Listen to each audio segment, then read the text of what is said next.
Why hello there, and welcome to Dial M for Mr. Potts. Chapter 1, in which Mr. Potts learns that not all skeletons are spooky.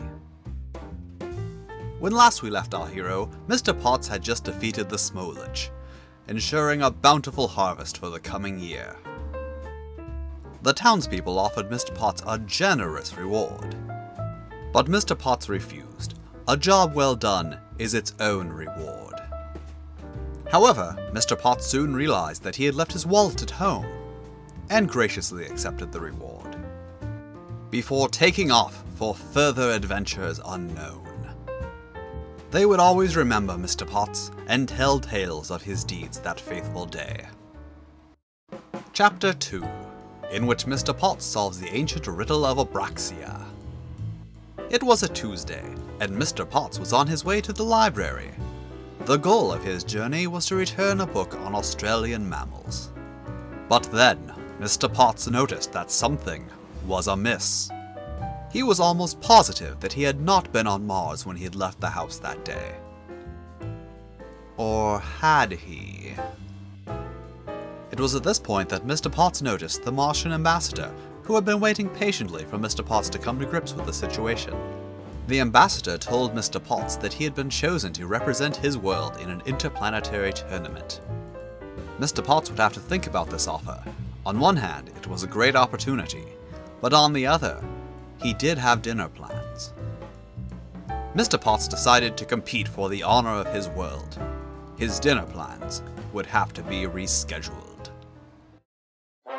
Mr. Potts' first opponent was the representative of Slug World. Fortunately for Mr. Potts, he had the size advantage against his much more skilled opponent. Next, he took on the representative from Venus, and next Mars, and then Mercury. One after another, competitors fell before the might of Mr. Potts, until finally, Mr. Potts found himself in the tournament's final round, against the Jovian Flesh Mound.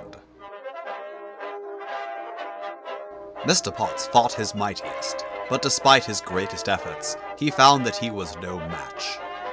The Jovian Flesh Mound was just too fleshy and too moundly. Realizing that he was outmatched, Mr. Potts conceded victory to the Jovian Flesh Mound. Mr. Potts knew that there was no shame in coming in second. The important thing was that he tried his best, and that was the most he could expect of himself. Chapter 3, in which Mr. Potts writes a comic about his many adventures. One day Mr. Potts was down at the beach, catching some gnarly waves, when suddenly, nothing unexpected happened, and he had a lovely day.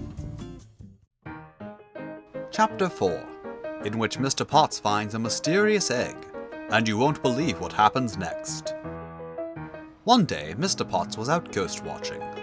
It had been an eventful day, and he had already spotted several spooks. He had just caught sight of a rare New England shrieker when he noticed something strange.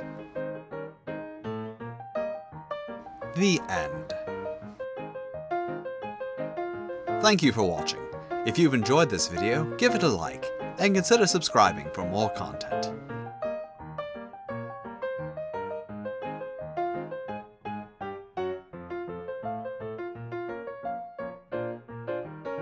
Well, until next time.